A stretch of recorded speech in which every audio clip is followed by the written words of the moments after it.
Jack, thank you. Another question regarding road safety. The industries which are members of the European Road Federation and the International Road Federation have always played a major role in research and implementation of solutions designed to make the road safer. And yet, there are still so much left to do. True. You have always shown a very strong commitment to making roads a safer place.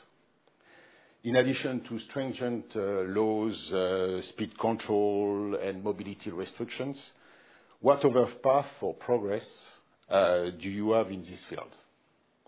Okay. I think road safety is a very important topic. And I think the starting point should be that there are huge differences between the countries at present. Between the best performing countries and the worst performing countries, we see a difference of a factor of 4 or 5.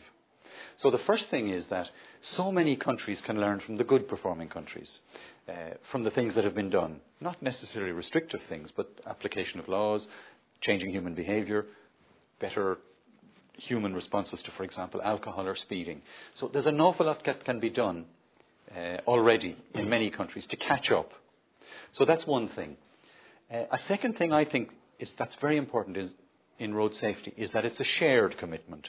And it's not just the governments, but it's the governments and it's the individuals. But in between, there are a lot of very important actors. And you mentioned the industry. And I think the industry has a very important role in helping bridge this gap between governments and individuals so that systems become safer.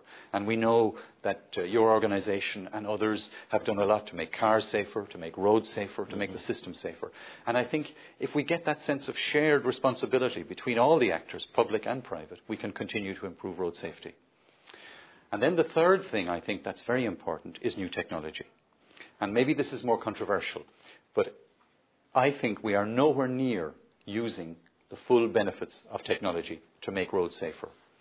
And I think we have a lot of things that are on test now, like intelligent speed adaptation, advanced driver assistance systems, and many other technologies that are starting. But we are not using them yet. And we are very worried about things like the liability, about the laws, and so on. And I think what we have to do is really make new steps so that we look at our laws, look at our liability arrangements, so that we can use new technology to the limit of its abilities. When you think of something very simple, like when you see something ahead of you in your car and you want to stop suddenly, it takes you about 1 second of human time before you even put your foot on the brake. So in that 1 second, even at something like 30 kilometers an hour, the car has already traveled 10 meters. Imagine if we could use technology to start the braking even sooner. Now, I know there are many problems, and we're not there yet, but nevertheless, there are great opportunities if we use technology, I think, to make roads safer and cars safer.